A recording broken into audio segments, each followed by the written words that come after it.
नमस्ते। कभी सोचा है अदालत में जो कसम खाई जाती है उसका असली मतलब क्या होता है?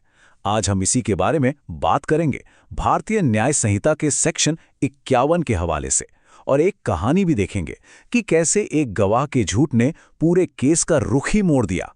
चलिए शुरू करते हैं। तो सबसे पहला और सबसे सीधा सवाल, आखिर होता क्या है जब कोई इंसान कोर्ट में कसम खाने के बाद भी झूठ बोल दे? सुनने में ये शायद मामूली बात लगे, लेकिन इसका जवाब हमारे पूरे जस्टिस सिस्टम के एक बहुत ही बेसिक उसूल से जुड़ा है। अब इस सवाल का जवाब एक कहानी से समझते हैं। इसके लिए हमें चलना होगा झारखंड के एक छोटे से शहर में। वहां एक ऐसा मामला हुआ जो हमें इस कानून की सारी बारीकियां बिल्कुल आसान भाषा में समझा देगा। तो कहानी शुरू होती है एक रात से। शहर में एक जानी मानी ज्वेलरी की दुकान है और उसी में हो जाती है एक बड़ी चोरी।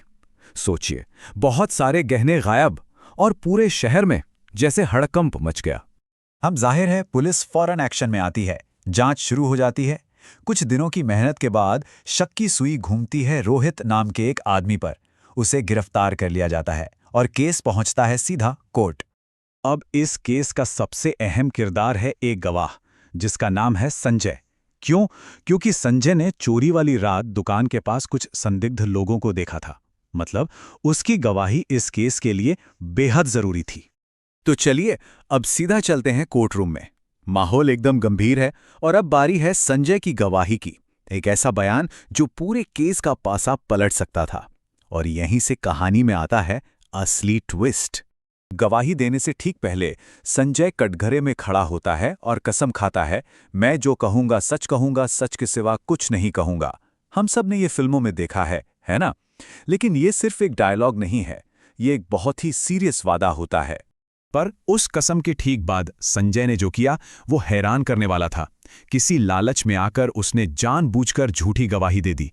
उसने सच को छुपा लिया, सिर्फ आरोपी रोहित को बचाने के लिए। लेकिन कहते हैं ना, सच ज्यादा दिन छुपता नहीं। पुलिस की जांच चलती रही और फिर हाथ लगा एक सीसीटीवी फुटेज। बस दूध का दूध और पानी का पानी हो गया। ये एकदम साफ हो गया कि संजय ने कोर्ट में कसम खाकर सरासर झूठ बोला था। और यहीं कानून अपना काम शुरू करता है।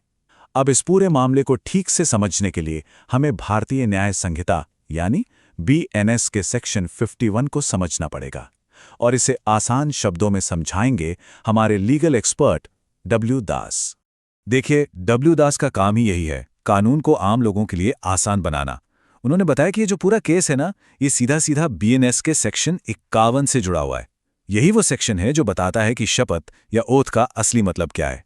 तो आखिर है क्या ये शपथ सेक्शन 51 के हिसाब से? बहुत सिंपल है। ये कोर्ट या किसी लीगल अथॉरिटी के सामने किया गया एक पक्का वादा है कि जो भी कहा जाएगा वो सिर्फ और सिर्फ सच होगा।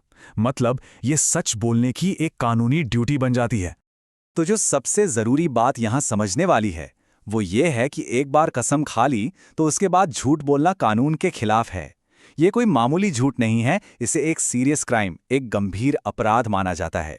अच्छा, तो अगर ये अपराध है तो इसकी सजा क्या है?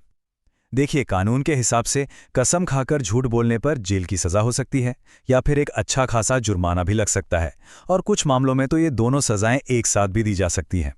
चलिए, कानून तो हमने समझ लिया, अब वापस चलते हैं संजय की कहानी पर और देखते हैं कि कोर्ट ने असल में उसके केस में इस कानून को कैसे इस्तेमाल किया। तो जब सारे सबूत जज के सामने रखे गए, खासकर वो सीसीटीवी फुटेज, तो फैसला एकदम साफ था। जज ने संजय को कसम खाकर झूठी गवाही देने का दोषी पाया। ये साबित हो गया था कि उसने जानबूझकर पूरे जस्टिस प्रोसेस को गुमराह करने की कोशिश की। और इसका नतीजा क्या हुआ?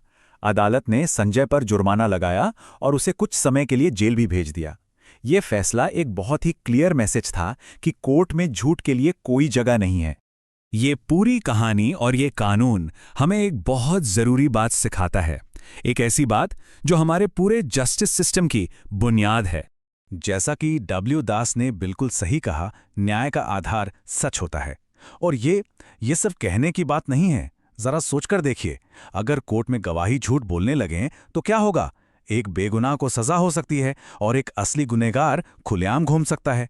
हमारा पूरा सिस्टम इसी सच पर भरोसे के साथ टिका है। इसीलिए अदालत में ली जाने वाली हर एक कसम, हर एक शपथ इसी भरोसे को और भी मजबूत करती है। वो हमें याद दिलाती है कि सच बोलना सिर्फ हमारी नैतिक जिम्मेदारी नहीं, बल्कि एक कानूनी फर्ज भी है। और इसी फर्ज की नींव पर न्याय की पूरी इमारत खड़ी है।